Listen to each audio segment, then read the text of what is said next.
तो दोस्तों world blitz championship 2024 complete हो चुका है और क्या ही हिस्टोरिकल रिजल्ट आया। मैं ऑनेस्टली बताऊं तो मैं बहुत ज्यादा खुश हुई इस रिजल्ट से। मैग्नस और नेपो दोनों के दोनों साथ में कंबाइंड वर्ल्ड चैंपियन बन गए ब्लिट्स के सेक्शन में। क्या ही मतलब बढ़िया मोमेंट्स रहे, है ना। और अभी आपको जैसे मैं फाइनल्स के बारे में बता देता हूँ। दोनों प्लेयर्स मैग्नस और नेपो फाइनल्स तक पहुंचे और चार जो गेम हुए उनके बीच में, ठीक है, फाइनल्स में चार ब्लिट्स गेम खेले जाते। चारों के चारों गेम्स में रिजल्ट आया, एक भी गेम ड्रॉ नहीं। दो गेम मैग्नस ने जीत लिए थे, तो फिर तो ऐसा लगा कि भाई अब तो कुछ चांस ही नहीं है, अभी तो बस मतलब मैग्नस का विन ही हो जाएगा। बट सडनली नेपो का हुआ कमबैक और दो गेम लगातार नेपो ने जीत लिए। और नेपोनियाची के जीतने के बाद टाई ब्रेकर्स के अंदर तीन गेम कंटिन्यू ड्रॉ हुए और दोनों ने अग्री कर लिया कि चलो यार अब टाइटल को शेयर कर लेते हैं। बहुत ही बढ़िया मूवमेंट, बहुत अच्छा लगा मुझे स्पेशली। और मैं खुद रूट कर रहा था कि नेपोनियाची यार एक तो भी टाइटल जीत जाए वर्ल्ड चैंपियनशिप के लिए।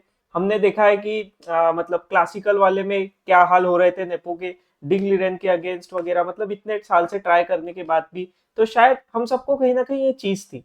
अभी हम लोग दोनों का एक एक गेम देख लेते हैं, ठीक है। तो ये गेम राउंड नंबर 2 का है, sorry not round number 2, game number 2 है फाइनल्स का। तो यहाँ पर मैग्नस ने गेम शुरू किया with the move pawn E4 C5, pawn to C3, pawn to D5, ठीक है। तो यहाँ पर हुआ एक्सचेंज ऑफ पॉन्स। ये थोड़ा सा सिसिलियन टाइप स्ट्रक्चर है, अभी मैं आपको बता रहा हूँ। Pawn D4, knight F6, knight F3, pawn to E6, bishop गया E2 पर, नाइट C6, कैसल किया, पॉन टेक्स। और अभी मैग्नस के पास हो चुका है IQP, मतलब आइसोलेटेड क्वींस पॉन। तो इसमें खेलने का सबसे बेस्ट तरीका ये होता है कि जब भी आपके पास IQP हो तो आप ज्यादा से ज्यादा पीसेस बोर्ड पर रखो, ज्यादा एक्सचेंजेस मत करो, वरना ये पॉन बहुत ही वीक हो जाएगा। तो फिर अभी यहाँ पर नेपो ने बिशप E7 खेलकर कंटिन्यू किया, नाइट C3, क्वीन पर प्रेशर था तो क्वीन गया पीछे D6 पर। अभी भी आप देख रहे हो यहाँ तक भी बुक मूव्स ही आ रहे हैं सारे। नाइट B5, क्वीन पर प्रेशर, क्वीन चला गया पीछे D8 पर। बिशप F4, यहाँ से अटैक करने की कोशिश और फोर्क देने की कोशिश, तो सीधा आ गया नाइट D5, बिशप पर प्रेशर और यहाँ पर स्क्वायर को भी कंट्रोल किया। बिशप G3, कैसल कर लिया ब्लैक ने भी। दोनों प्लेयर्स अब तक के बुक मूव्स ही खेल रहे हैं। ये सारा ना उन लोगों का प्रिपरेशन ही है, उन लोगों ने वर्ल्ड चैंपियनशिप खेला है एक दूसरे के against obviously. Rook to C1, bishop D7, knight पीछे आ गया C3 पर। एक्सचेंज ऑफ नाइट्स हमको यहाँ पर देखने मिला और यहाँ पर सी पॉन जो है मैग्नस का थोड़ा वीक हो चुका है, तो उस पर अटैक करना शुरू कर दिया है नेपो ने already. Queen A5, queen B3, pawn to B6, क्योंकि पॉन के ऊपर था प्रेशर। रुक आ गया D1 पर, क्वीन A3, क्वीन एक्सचेंज की कोशिश, बट मैग्नस ने बोला नहीं यार मुझे क्वीन एक्सचेंज नहीं करना है। रुक FD8, पॉन टू H4, रुक AC8, नाइट गया G5 पर, एक्सचेंज ऑफ नाइट बिशप देखने मिला। और अब मैग्नस के पास है bishop pair, bishop E7, pawn push आया क्योंकि रूक और क्वीन दोनों यहाँ पर अटैक कर रहे थे, तो सीधा सीधा पॉन पुश। तो अभी बिशप भी इसको डिफेंड कर रहा है, तो ये पॉन्स अभी थोड़े से स्ट्रॉन्ग रहने वाले। Bishop to F4, bishop A4, रुक मूव हुआ क्यों, क्योंकि उसके ऊपर अटैक था रुक के ऊपर। क्वीन टू F5, बिशप आ गया E3 पर, बिशप पर प्रेशर था। बिशप चला गया इधर C6 पर। अब तक तो सब कुछ नॉर्मल नेचुरल चल रहा है। थोड़ा सा स्लाइट एडवांटेज व्हाइट की तरफ है, क्योंकि सेंटर जो है वो व्हाइट के कंट्रोल में। Rook to A3, bishop E4, queen पर प्रेशर, तो क्वीन मूव हो गया B2 पर। अब ये जो थी ये एक फर्स्ट मिस्टेक आई नेपो की तरफ से। बेटर मूव ये था कि भाई आप क्वीन एक्सचेंज करो, बट ये ना ब्लिट्स गेम है, सोचने का टाइम उतना नहीं होता है। तो दोनों प्लेयर्स ट्राई करते हैं कि भाई नॉर्मल लॉजिकल मूव्स खेले, ताकि गेम जो है एंड में जाकर कुछ हो सकता है क्या उस वे में, मतलब प्रिपेयर करते हैं। ये सभी के लिए, जब भी आप ब्लिट्स गेम खेलते हो तो ये एक वे होता है खेलने का, ठीक है। तो ये चीज को आप याद रखो, नहीं तो आप बोलोगे भाई ये मिस्टेक कैसे हो गया। अरे सोचने का टाइम अलग होता है भाई। पॉन पुश F3 पर, बिशप टेक्स F3, क्योंकि अभी मतलब कुछ अच्छे मूव्स ही नहीं बचे, ऐसा प्रॉब्लम हो चुका है। लाइक ये बिशप जाकर जाएगा कहाँ, आप खुद सोचो। आप बोलोगे कि अरे यार लेकिन बहुत सारे अच्छे स्क्वायर्स तो अवेलेबल है। मान लो बिशप पूरा पीछे चला जाता है A8 पर, बट फिर प्रॉब्लम है कि फिर बिशप D3 आ जाएगा, है ना। बिशप D3, क्वीन पर प्रेशर। अभी ये क्वीन किधर जाएगा, क्वीन के लिए तो अब जाने के लिए अच्छी जगह ही नहीं बची है। फिर अभी आप क्या करोगे, है ना। तो उस वजह से यहाँ पर मतलब बस bishop takes pawn, bishop takes. फिर थोड़े से मूव्स और खेले नेपो ने, queen C2, knight H4, exchange of queens, knight bishop का एक्सचेंज, पॉन्स का एक्सचेंज, बिशप आ गया G4 पर, रुक D2 और बिशप टेक्स मारने के बाद यहाँ नेपो ने किया रिजाइन। 98 की एक्यूरेसी थी मैग्नस की इस गेम में। ब्लिट्ज गेम में इतनी हाई एक्यूरेसी मतलब बहुत ही ज्यादा अमेजिंग।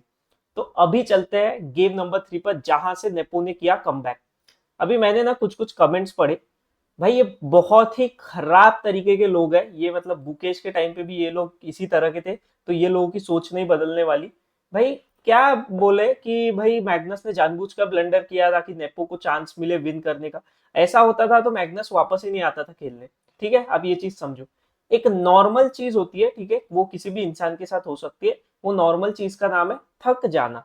ठीक है, मैग्नस इतना कंटिन्यूअसली विन किया, हांस नीमन को आउट किया, ठीक है, हांस नीमन के अगेंस्ट कमबैक किया, डूडा को 3-0 से हराया, इतने मुश्किल से वहां तक के पहुंचना फाइनल्स तक, सारे ड्रामा के बाद वगैरह, और उसके बाद में भी फिर ऐसे प्रॉब्लम। तो आप लोग समझो थोड़ा सा, ठीक है, इंसान थक सकता है। तो थोड़ा सा मैग्नस, उसने खुद बोला है कि भाई हम दोनों थक गए थे, मतलब नेपो और मैग्नस दोनों।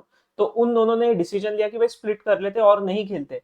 कैपेसिटी होती है, थक जाते है ना। आप लोग खुद खेल कर देखो, और वो भी इतने एक्यूरेसी से अगर कोई पर्सन खेल रहा है कि भाई बीट करते आ रहा है प्लेयर्स को, इतने अच्छे गेम्स खेल रहा है, इतने कम टाइम में अच्छा खेलना, उसके लिए आपको माइंड से बहुत ज्यादा एनर्जी चाहिए। अभी ये चीज उसी को समझेगी जो थोड़ा सा हाइयर लेवल पर है, जो सच में माइंड को यूज करता है। वरना ऐसे बेकार किस्म के लोग तो भाई वर्ल्ड चैंपियनशिप के टाइम पर भी कि भाई डिंग लेन का ब्लंडर हुआ इसलिए गुकेश का विन हुआ, ऐसे बोलने वाले भी बहुत लोग थे।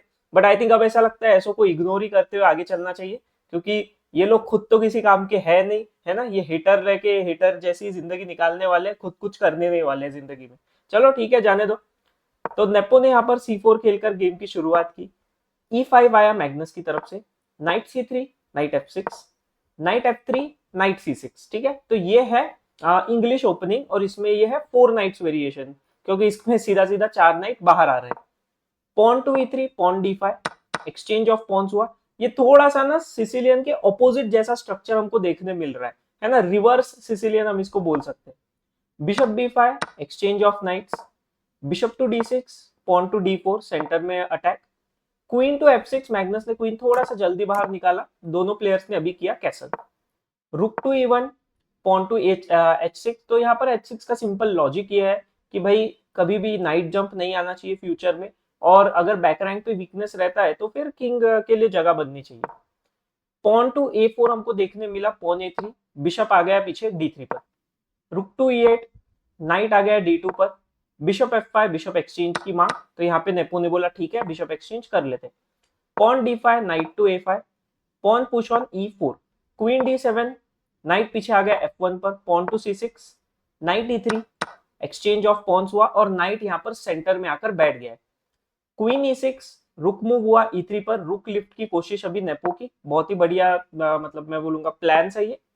रुक टू G3, अभी यहाँ पर से प्रेशर है बहुत सारा। बिशप चला गया F8 पर, रुक टू B1, पॉन पर है प्रेशर, बट अभी के अभी उसको मारा नहीं जा सकता है, नाइट बहुत अच्छा डिफेंड कर रहा है।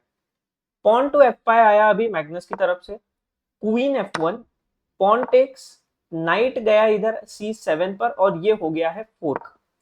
क्वीन टू A2, पहले मारा बिशप टेक्स पॉन, ठीक है, क्योंकि रुक के ऊपर प्रेशर था तो फिर उसको हटाना जरूरी था।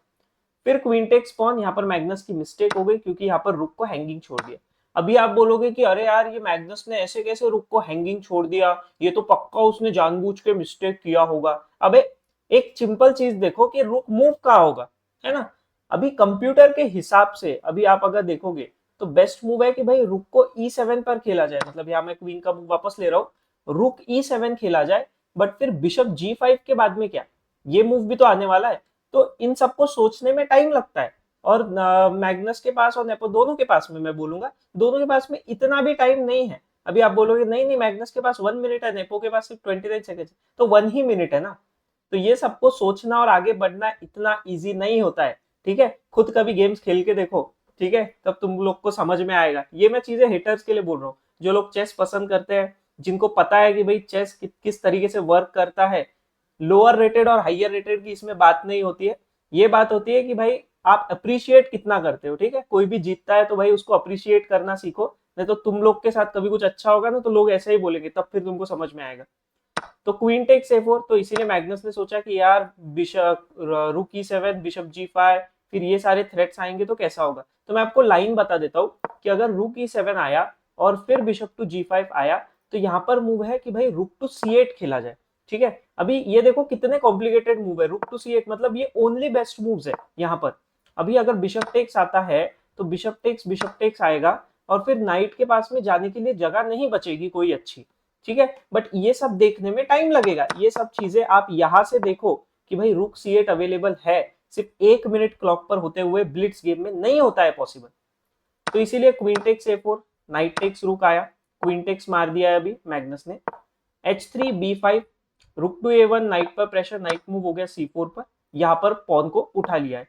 क्वीन H5, रुक मूव हुआ G4 पर, रुक to D7, queen E2, queen F5, bishop E3, रुक D3, रुक आ गया इधर, पिन कर रहा है अभी इस बिशप को, एक्सचेंज ऑफ नाइट बिशप हमको यहाँ देखने मिला, रुक टेक्स, रुक टू G3, पॉन B4। ठीक है, मैग्नस पूरा ट्राई कर रहा है कि ये पॉन प्रमोट हो जाए, किंग H2, रुक H7, क्वीन टू E1, अभी आया मूव बिशप E7।